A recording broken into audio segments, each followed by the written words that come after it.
Welcome to Paul's Watch Repair. So today I'm wearing a Tudor Black Bay 58 bronze. I like Tudor watches a lot. I don't care so much about this nylon strap, but I love the watch. All right, so let's get into the episode. All right, so this Rolex Submariner, as you can see, is fully stickered with the barcode on the side. It's got the sticker on the back. It's got stickers here on the clasp. And as you can see, there's stickers also on the links of the bracelet. This is what's called a fully stickered watch. So here is another watch that's not fully stickered. We would call this some stickers because it's missing the barcode on the side, but it's got the stickers on this side by the crown. Also, as you can see, the clasp is stickered. Inside the clasp is stickered, and also the back is stickered. So this is what we'd call, it's almost fully stickered but missing that barcode on the side. Okay, so really quick, I want to go over a subject that people are not too sure about. What does it mean when we sell a watch with stickers on it or no stickers? So every watch, when it's sold by the manufacturer or whatever company is selling the watch, they put stickers on it to protect it so it doesn't get scratches. That way when the consumer buys the watch, it's completely protected. Well, on some of the higher end watches like Rolex, Patek, and Vacheron, when you go to purchase one of these watches from an authorized dealer, they usually peel off those stickers and they'll size the bracelet to fit your wrist. Nowadays, it's very hard to actually walk out the door from an authorized dealer with a watch that still has the stickers completely on there. And now again, these stickers are just cheap plastic stickers, primarily that protects the watch so it doesn't get scratches. Now, when we resell watches, we usually pay a little bit of a premium for a watch that still has the original stickers on, and a customer that's buying a watch like that is going to pay a little bit of a premium. Now, if it's a lower end watch, it doesn't really matter because those stickers are going to come off anyways, but like on higher end watches, again, with like Rolex and Patek and Vacheron, it doesn't make a difference. And here is the main reason why. So if a customer comes in and they're buying a watch from me, like we have a couple watches in stock right now, a Rolex Submariner and a Rolex Daytona, that they are stickered. If a customer comes in and wants to buy one of these watches, for the Submariner, they're gonna pay about a $1,000 premium. For the Daytona, they're gonna pay about a $500 premium. If the customer is buying it to just walk out the door and wear it, I would tell them, don't buy this watch. Buy one that doesn't have the stickers. You're going to pay a little bit less, but because you're going to go out and you're going to wear it. So these are primarily for a collector or someone that wants to pay the little bit of premium, but hold on to it for like 5 to 10 to 15 years, maybe put it in their safe. And at that time, when they go to resell it, the watch is new old stock or unworn, and they will get a premium for it. So for example, if I'm out on the market and I'm looking to buy a watch, maybe on eBay or Chrono24 or at a watch trade show, if I see a watch that's 10, 15, 20 years old, and even older, the older the better actually, and it's unworn, it's got box and papers, and if it has stickers, that's gonna be a big premium. So primarily, people that are buying watches that are stickered, high-end watches with stickers, they do command the premium for that reason. It's primarily a watch that you can put aside and you sell it a few years later, you get a lot more money. So I hope that makes sense. Okay, so for example, this Rolex Submariner, we're trying to get about $16,500 out of it. It is completely brand new and it's stickered. Now you can get a similar Submariner for about $15,000 to $15,500 without the stickers. And then this Daytona here, we're trying to get about $15,500 out of it, and you can probably get the same configuration brand new for about $15,000. So there's a little bit of a difference, $500 here and about $1,000 here. But again, if you're just coming and you want to wear it out the door, don't buy these watches find another one, or we can find you another one just like this, but without stickers, also completely new for $1,000 less, for $500 less. If you want to wear it out the door today, don't pay that additional premium. But if you have some extra money, you want to park it into something, you can buy these watches, put them in your safe, forget about them, take them out 10 years from now, and you will get a premium for that. You might double, triple, quadruple that premium, not the price of the entire watch, but let's say you're paying $1,000 premium now, you might get 3, 4, 5,000 more selling it 10, 15 years from now.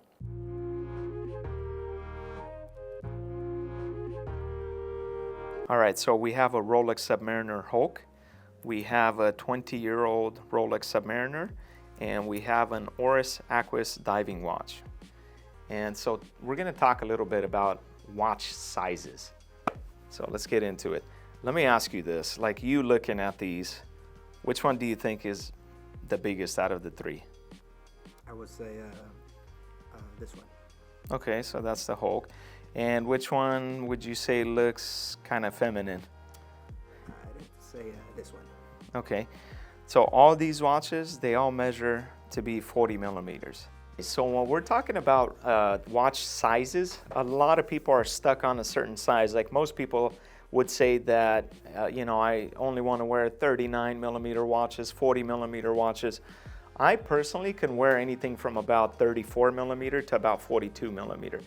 But I would say always try to go in person and see if you can size a watch up to your wrist. Try the watch in person. I've had many customers in the past come in and they try a watch on and they say, wow, this looks great. And then they say, how many millimeters is this? And I tell them, oh, it's 38. I was like, oh, it's too small. So I don't know why, but for some reason in the last 3 years, 3.5 years, this has become such a big kind of like subject to people that they're always like really fixated on getting the right millimeters. And I would say, don't go based on that, but go based on, does the watch look good on your wrist or not? If it looks good, don't worry about how many millimeters it is. It looks good, you like it, go for it. So that's my main thing.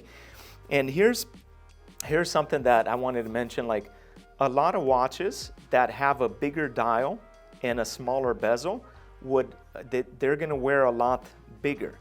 So watches that have a smaller dial and a wider bezel, they're gonna wear smaller. So for example, let's take a vintage 36 millimeter Rolex Datejust. It looks very good on men's wrists, but if you take a modern 36 millimeter Rolex Datejust, it doesn't look as good on men's wrist. And case in point, the dial is smaller and the bezel is wider, so it makes the newer model Datejust look smaller. So always don't go by just what the manufacturer says or on the size of the watch, but go based on, do you like it when you're trying it on? Does it look good on your wrist? So we have, like earlier, we showed you 3 watches. These all measure at 40 millimeters. But then you have this, that's a more modern watch, the Rolex Hulk, that even though it's 40 millimeters, it wears much larger than this vintage older Submariner. And this is because the case is a lot beefier, it's a thicker case. Even the lugs, if you look at these lugs, they're a lot thicker than these lugs. So even though this is a 40 millimeter watch and so is this one, look how thick that is. And then we go to this Oris. For example, the design of this watch, it's a 40 millimeter watch, but if you can see it in person, it really wears small.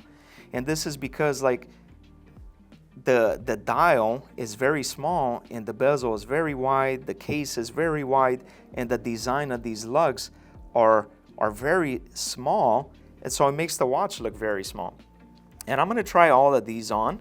And the watch I'm wearing today is also a 40 millimeter watch. And let me put this, look at it compared to the Hulk. It looks like it's tiny, or at least a lot smaller. And in the past, I used to really be against these, not be against them, but I used to always say, you know what, this is not for me. Like I would say the modern 40 millimeter Rolex super cases like this, they're not for me. And then I wore one for a full week and I actually started liking it. So I would always say, try them on and see how they look on your wrist. Don't worry about whether it's 36 or 37 or 41, whatever it may be. If it looks good on your wrist and you like it, then go for it. This is a little bit, I mean, for my size, my wrist size, this might look like it's too big, but I like it. So it doesn't matter. It's a super case. It's beefy. The only thing about this, like for example, I couldn't wear this around the shop a lot because I tend to hit them against certain things. So it is a little bit thicker case, so I can't really wear it around my shop. All right, so next, this is probably a better fit for my wrist. I have a small wrist. This is probably a better fit because, again, it's not this super case as the newer subs are. So let's see how this looks on my wrist. And this is something that I can wear around the store because the profile is a little bit thinner case, so not as easy to get it like to hit it against things. But here's how it looks on my wrist.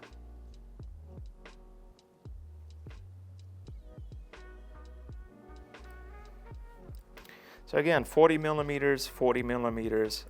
I would probably choose this over this one because again, it's just easier for me to wear this as a daily wearer. And then finally, let's go to the Oris.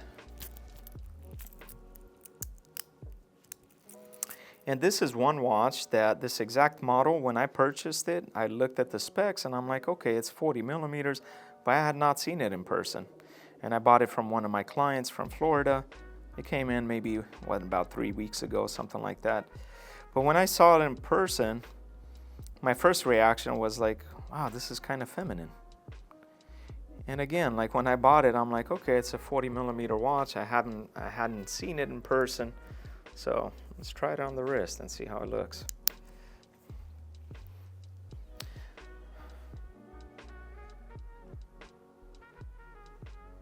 I mean, I don't know. I like it, but I think it would look better even on probably men with even smaller wrists than I have.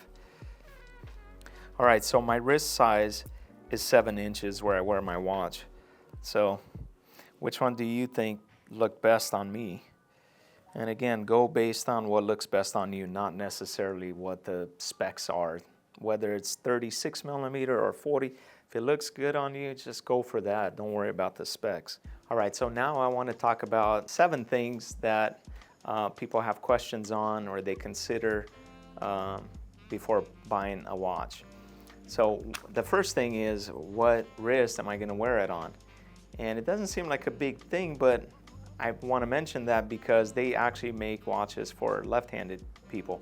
Primarily, if you're right-handed, you want to wear your watch on your left wrist, and that's because you can easily set the time, wind it, put it on and off, and vice versa. If you're left-handed, you want to wear your watch on your right wrist so you can easily manipulate it. So they make watches specifically for left-handed people, so consider that before buying.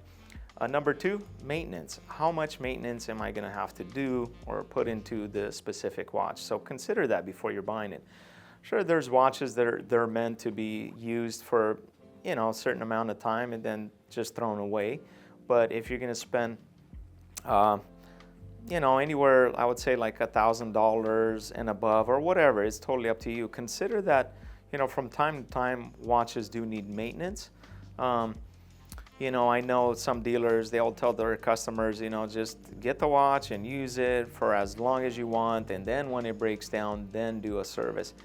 And I would say that's actually very bad advice, especially if you're putting a lot of money into a higher end watch.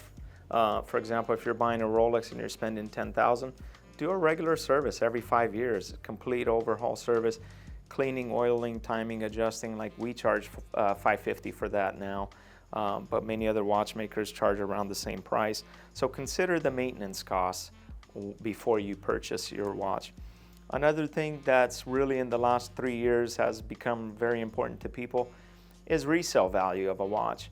So especially if you're spending, a few hundred or a few $1,000s, you want to think that, hey, when it's time to, maybe I don't want this watch for a long period of time, or maybe later I want to trade up for something better. So think about that before you buy the watch. What is the resale value like? For example, there are watches like Breitling and many other companies that the minute you walk out the door, when you're paying full retail, you're losing about 50% of the value of the watch. So consider that, think about that. Or maybe buy pre-owned, don't buy a brand new at full retail. Number 4, the watch that I buy, will it fit into my wardrobe? And I mean, I know us guys are not as picky about that, but a lot of my clients that come in, for example, like in 2023, I've sold a lot of Rolex Submariner Hulks. And as you know, Hulk is an all-green watch, basically. And it doesn't fit into all outfits. So I know us guys, we don't care too much about that. Ladies do. But think about that, especially if this is like you're buying only one watch. And how's it going to go with what you're wearing on a regular basis? If that doesn't matter to you, then that's fine. But if it does, if you like to match your clothes and stuff like that, or have the colors kind of blend in, then think about that. Number 5 is, I would say, think about what other watches you have in your collection before buying another watch. For example, if you got a lot of sports watches, you might consider adding like a dress watch into your collection. For example, if you're ever wearing, like I'm wearing a long sleeve shirt today, and this is a sports watch, I cannot tuck it in under the shirt, but if I had a dress watch, I would be able to do that. So think about what you already have and pretty much what you're missing that you can incorporate into your current collection. Number 6, should I buy vintage or modern?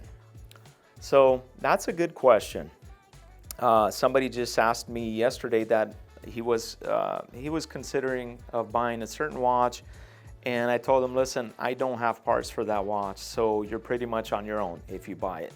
And so think about that. There are vintage watches that they're very easy to fix. Like for example, Omegas. Omegas from the 1940s and 50s and 60s and 70s, we have a ton of parts in stock, and many other watchmakers do, because Omega made a lot of parts. Not every company did that.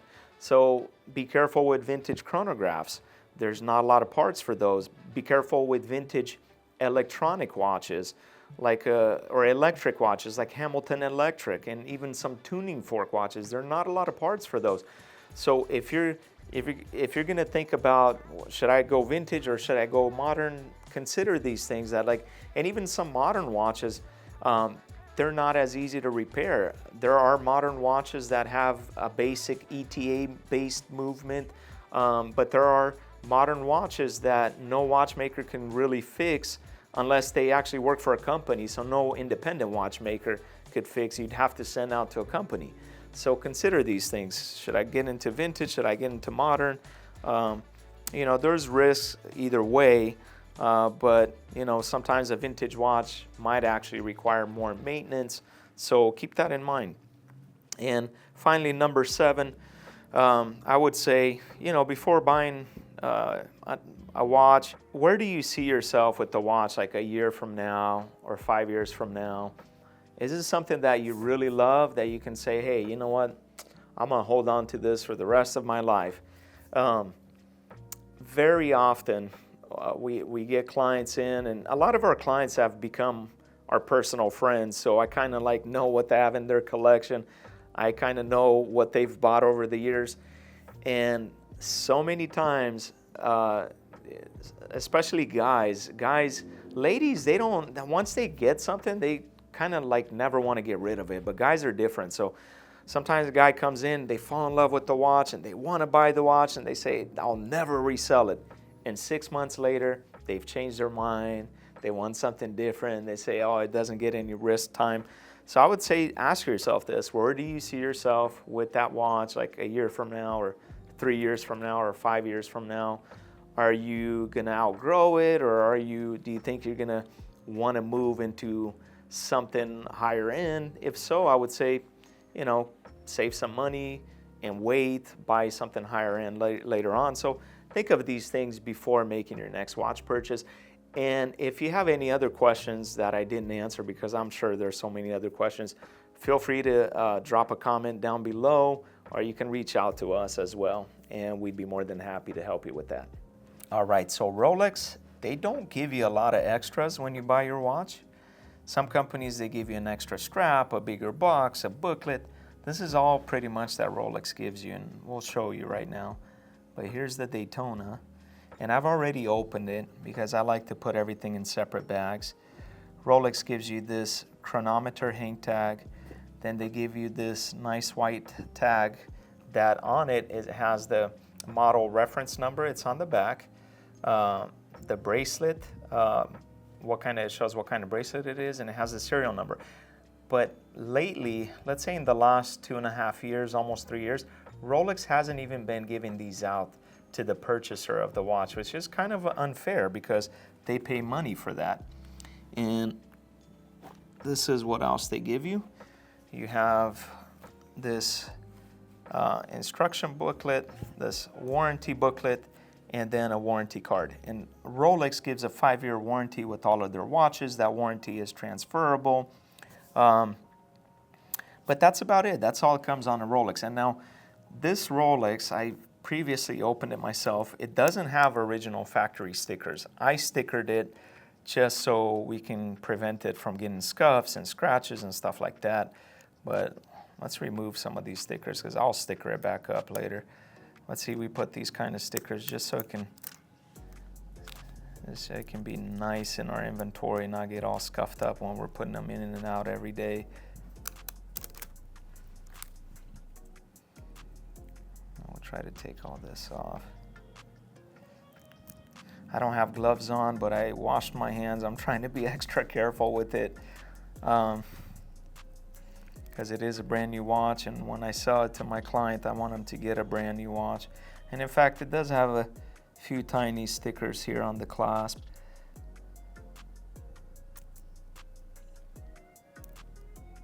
Look how the clasp is inside. Rolex watches are so beautiful, so finely made.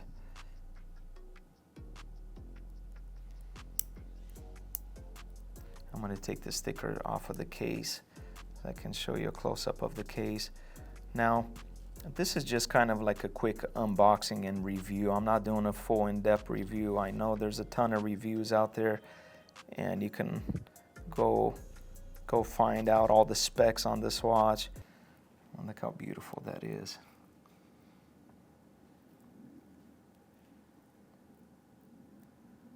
I just unscrewed the crown. I'm going to manually wind it. This is a self-winding watch, so obviously it's going to wind itself when you're wearing it. But like with any watch, you should manually wind it, 15, 20, 25 times before starting to wear, especially if you're going to use the chronograph functions. Make sure you manually wind it. And then listen to that. It's so crisp when you pull out the stem and the crown on a Rolex watch to set the time. Whenever you're setting the time on a watch, it's good practice to move the hands in a clockwise position. Don't go counterclockwise. It's not going to really do any damage. A lot of times if a watch has many functions, it can damage the watch if you're going backwards. So our recommendation is always go clockwise and don't go fast. This is why a lot of the Canon pinion on a lot of watches gets messed up because people want to set the time. They go really fast. Don't do that. Just be gentle with it. Push that back in and push hold to lock the crown back in. Screw down crown. You got a nice ceramic bezel. The new bezels now that were released actually last year, but they're coming on the market. They're a stainless steel bezel with the ceramic insert inside, so they have better protection than these. If you want to use the chronograph, you have to unscrew these. And this is cool. I love that Rolex does that because this makes the watch waterproof. A lot of chronographs are not waterproof because they don't have these screw down pushers. Look at that. We start the chronograph. We have a 30-minute timing register there. We got a 12-hour timing register here, and we got our sub-second hand in the 6 o'clock position at the bottom. All the indices on the dial are set in white gold. That's so it doesn't like tarnish or over the years. It'll age very well. It's so satisfying watching that second hand go around. Nowadays, I don't know if many people actually use their chronographs to time something, like they're cooking something, or I don't know. But it's just cool sometimes to watch that hand go around. Don't leave that second hand running all the time, or the chronograph, don't leave it running all the time. That's not a good practice. I talked about that in another video that I just put out yesterday. There we go. Now we're going to stop. We're going to reset. That beautiful sound. And make sure you close these. This watch is completely waterproof. Just make sure the crown, the pushers are screwed down. And I'll tell you something. If you're going into pool water because of the chlorine, you might get stains on your crystal and also even on your bezel. Be careful with that. I know guys that have done that with their Submariners and their Daytonas. They've gone into a pool and they spent a few hours in the pool, and then they came out and they got stains that don't come off very easily. Be careful with that. Don't put it in the shower. A lot of people like to shower with these. I don't know why. I mean, it's a robust watch, but you're paying so much money. Take care of it. Take it off. You don't need a watch in the shower. And the heat from the shower, it's not good for the watch. But look at this beauty. And it's available. We have it for sale. But I just wanted to review it and show you guys the beauty of it. All right, so I always keep my phone handy because people message me throughout the day on Chrono24 on eBay, but also I want to see immediately, like when I get sales, like I want to try to get the items out very fast. Today is Saturday. I don't have a FedEx pickup scheduled for today being Saturday, but I still have till I think 4:30 or 5 to drop it off. And I just sold this Grand Seiko on eBay, and I'm gonna pull it out of there. Sold this for $32.50. We're gonna get it shipped and get it out to the buyer so they can have it on Monday.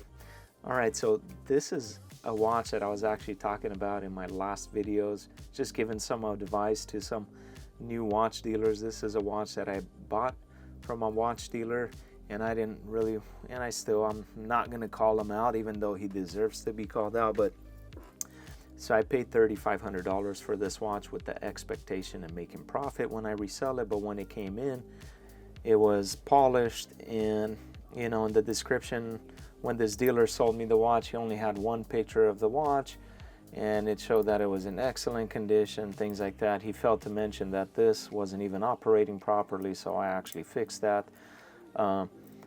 Again, this Grand Seiko was polished by somebody, and it's a 2022. I don't know why the owner wanted it polished, and to polish these is very difficult.